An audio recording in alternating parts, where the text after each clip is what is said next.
Welcome to SVG-TV News for Tuesday, June 13th. I'm Lafern Fraser with the details.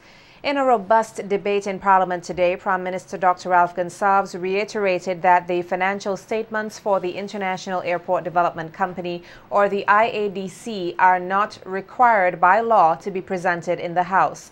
Answering questions put forward by Leader of the Opposition, Dr. Godwin Friday, as to how up-to-date the filing of financial statements were at the Commercial and Intellectual Properties Office and when the monies would be reported to Parliament, the Prime Minister and Minister of Finance said the questions were irrelevant and immaterial.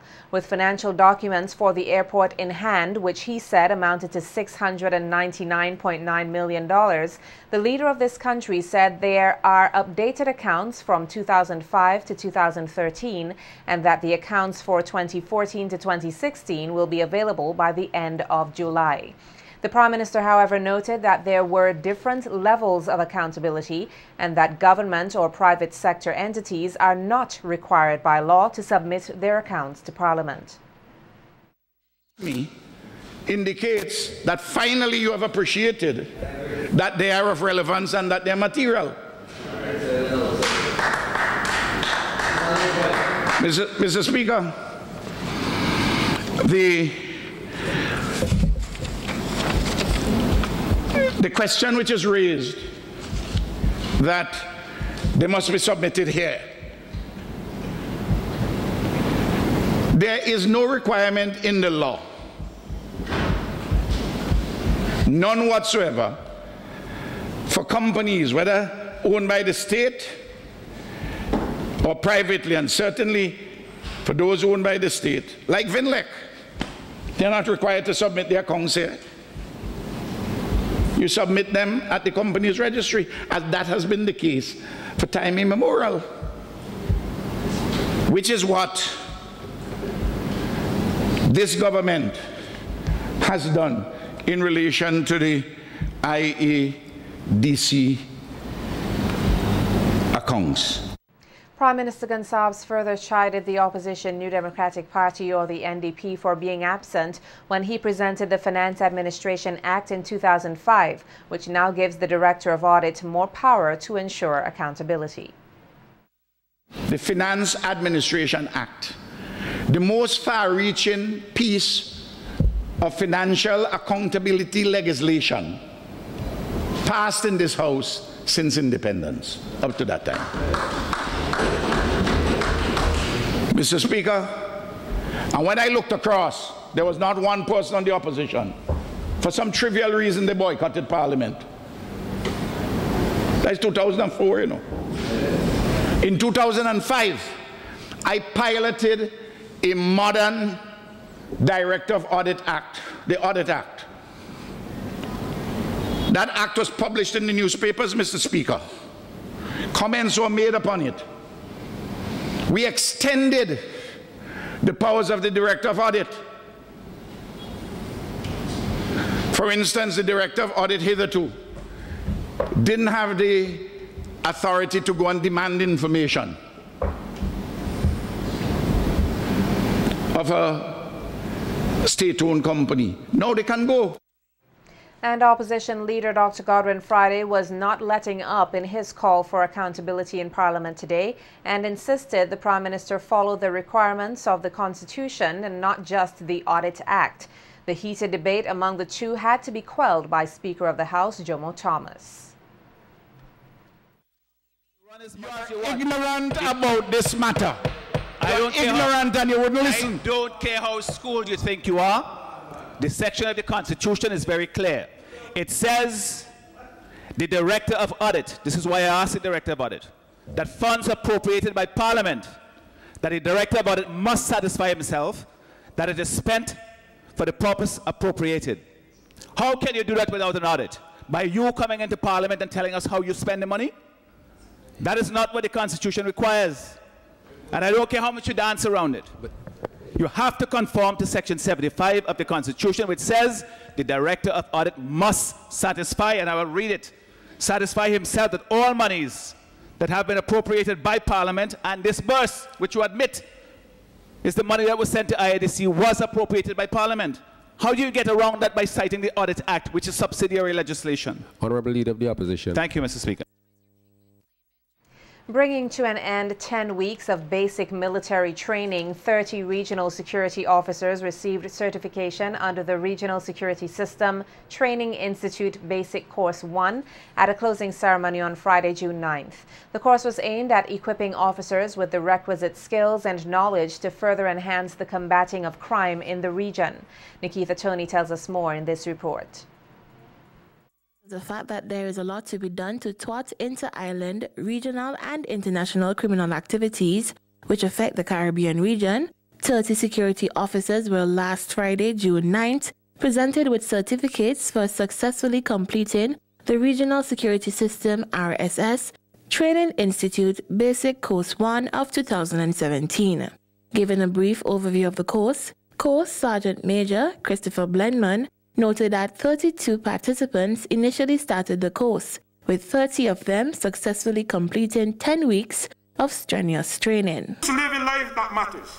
As you, the graduates, have demonstrated this throughout the course of your training as a group of young men and women who were well motivated for the last 10 weeks. I was proud to have been your father figure, your brother, your doctor at times, your friend, but most of all, I was proud to be your Sergeant Major. Acting Commissioner of Police Ronald Hadaway commended the participants for their hard work, noting that all 30 participants are now better equipped to confront criminal activities and other associated scourges.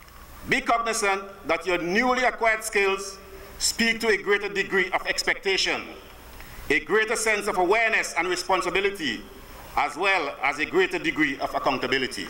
This investment in you must be one that will manifest itself positively from a security standpoint. We cannot let our guard down. We cannot let our people down. Preservation of national security must be our overarching objective. Keeping in mind the RSS motto, Strength Through Unity, Director of Training at the RSS, Brian Roberts, noted that the course aids in building the capacity among the RSS member states to enable an effective security response. It also continues to format the armor of the regional response mechanism by providing the basis for more specialized capabilities to deal with contemporary and emerging threats such as terrorism. It takes a network to defeat a network. And therefore, it is programs such as this basic course executed through the RSS collective security model that helps us to build the capacity required to build that network. The most outstanding student, Asher Wellington from the Grenada Police Force, noted that all participants have greatly benefited from participating in the course. Once in distress, with confidence and professionalism with the training we have received. As ambassadors of our respective countries and forces, we return home as stronger asset to serve. We say thanks to the RSS, and may we meet again.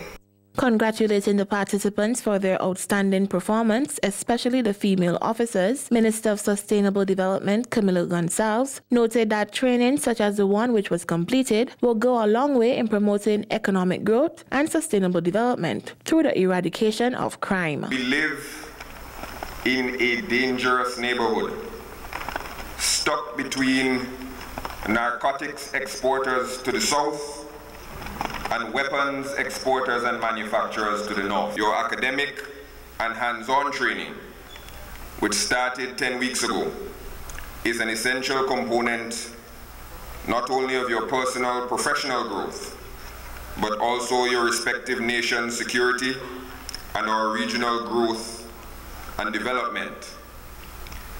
Nikita Tony reporting for SVG-TV News. A number of women across SVG last Saturday participated in a women's conference aimed at developing their well-being and instill in them courage on how to be bold.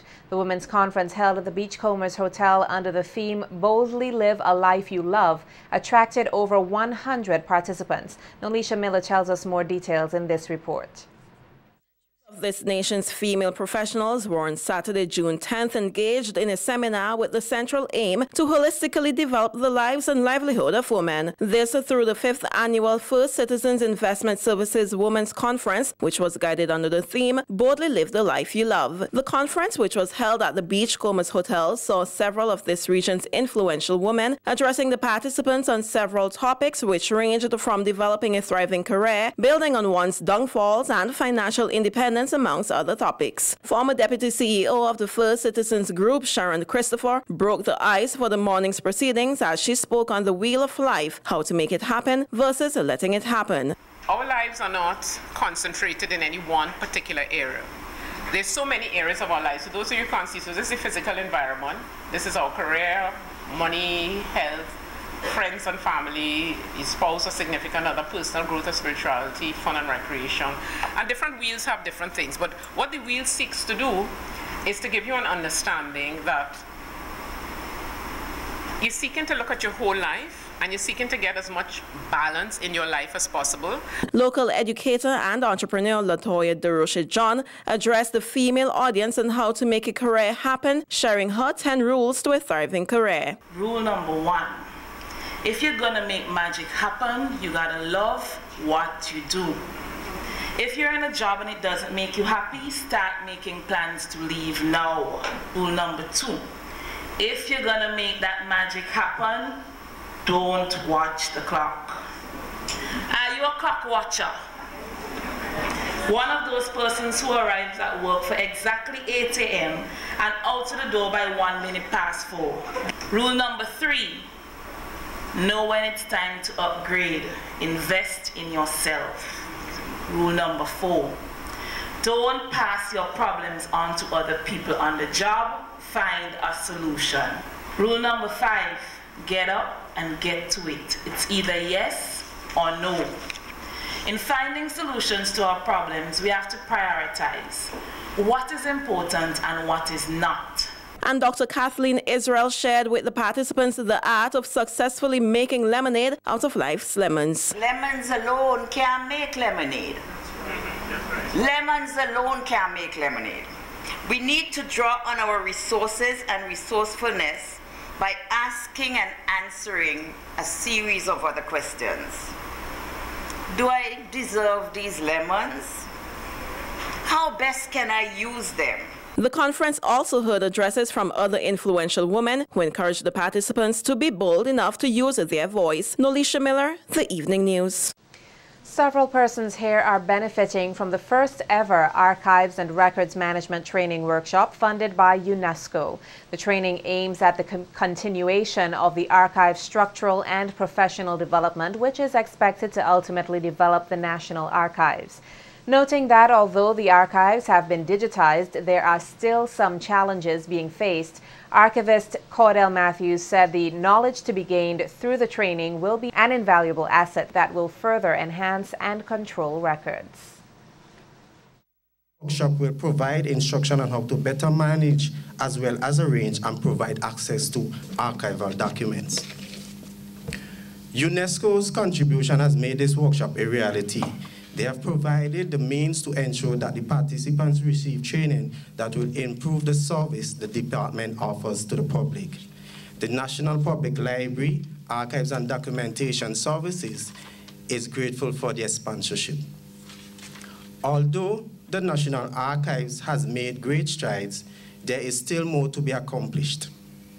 There needs to be legislation that will make compulsory for all locally published material to be deposited at the National Archives.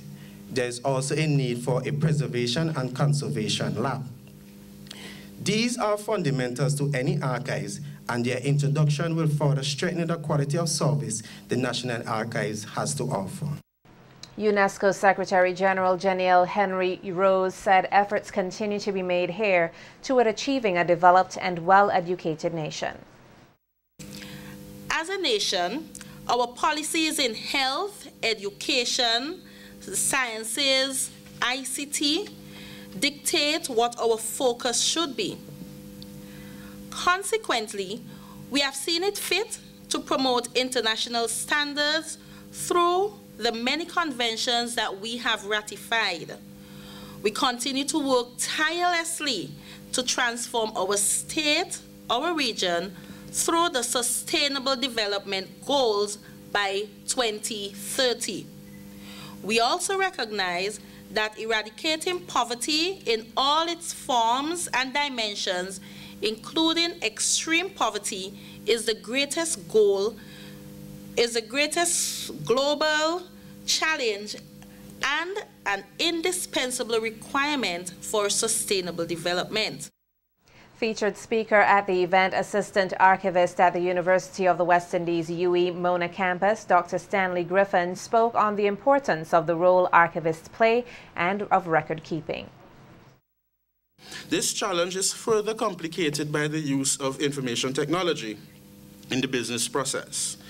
Whereas the paper memo made its way to the filing cabinet, at some point, so often the email, which conveys as much detail as the memorandum of yesteryear, never make its way to a digital repository.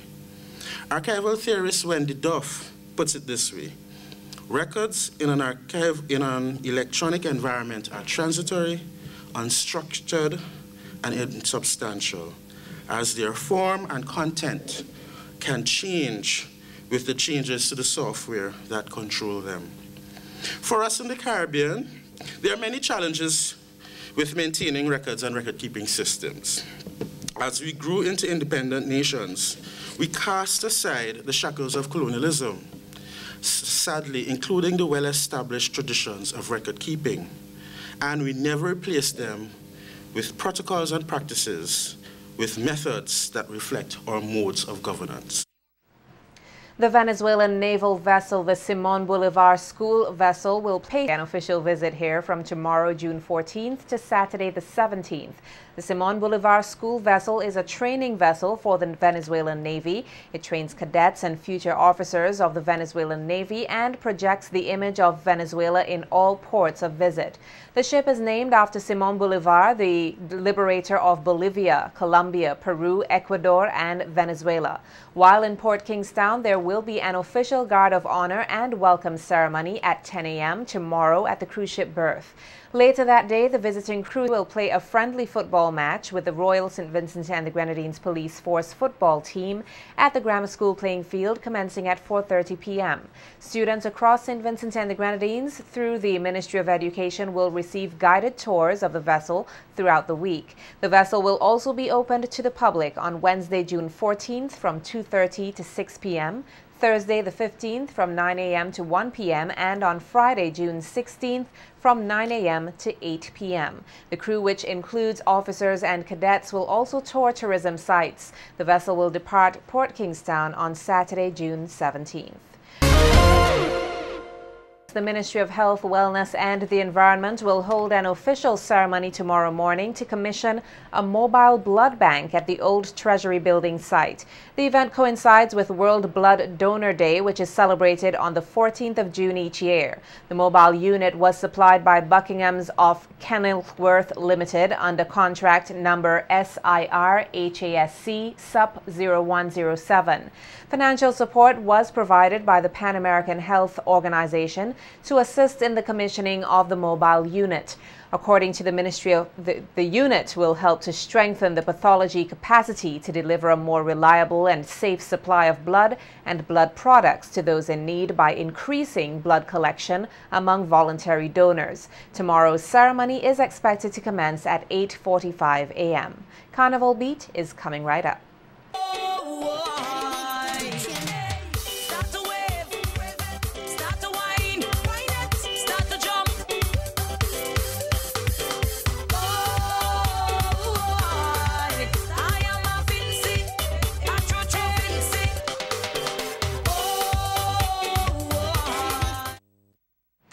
Carnival revelers on the leeward and windward side of the island last weekend participated in the various carnival activities held in these areas. Kicking things off on Friday, June 9th in both areas were the 2017 Miss Leeward and Miss Windward pageants, which saw 5 contestants in each vying for the respective titles. On Saturday, June 10th, revelers took to the streets for the Juve and evening jump activities. Nolisha Miller has the details on the weekend's activities on the windward and leeward side of the country in this Carnival Beat report.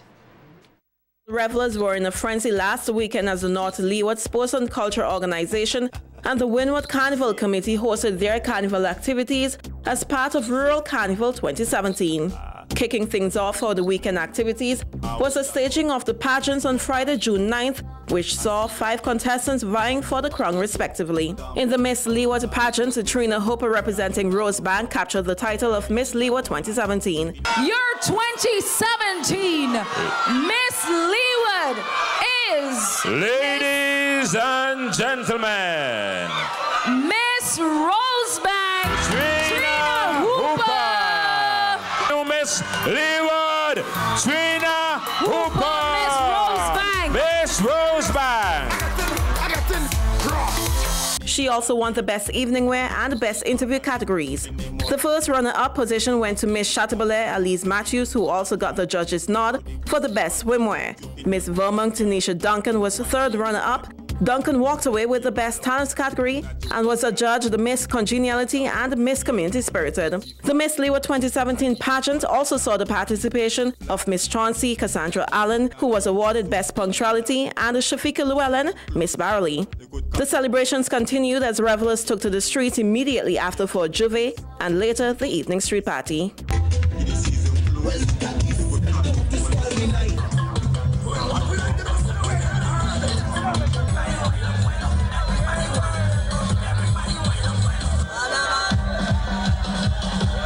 For Windward Carnival, the Miss Windward title 2017 was captured by Miss Georgetown Jamesia Bowen. Bowen captured the Best Swimwear and Best Evening Wear categories. First runner-up went to Miss Sandy Bay Laurie John, and the second runner-up Miss Stubbs Ariel Olivier, who won the Best Talent and Best Interview categories, and was voted Miss Photogenic and Miss Congeniality. The other contestants in the pageant were Shanice Hawkshaw, Miss South Rivers, and Makisha Johnson, Miss Lomans.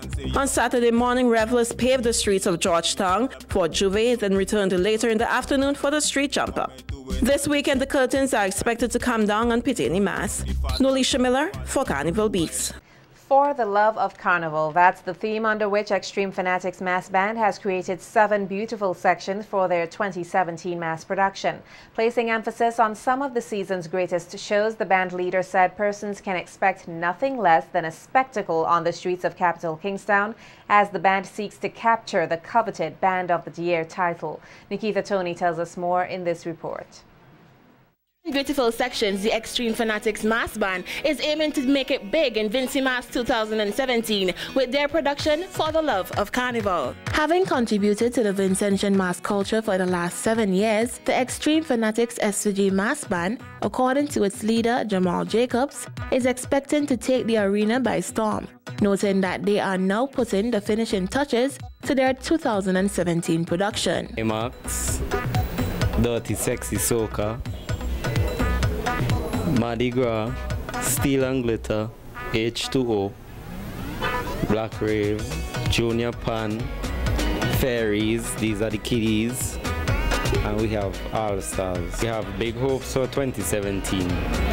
Once we get our masqueraders come out to play mass, we are ready. Noting that all funding comes from the band members, Jacob said even without corporate support, the band is still encouraged to do their part to elevate the Vincentian mass product. We have 7 sections here, still bringing sections, and we're using money out of our pocket. Jacobs further encouraged persons to come out, support, and be a part of their 2017 production For the Love of Carnival. Well, for 2017, come out and play mass with us. We have our lovely sections, Climax, Dirty Sexy Soca, Black Rave, Mardi Gras, All Stars, H2O, and Steel and Glitter. So, see you. Reporting for Carnival Beat, I am Nikita Tony.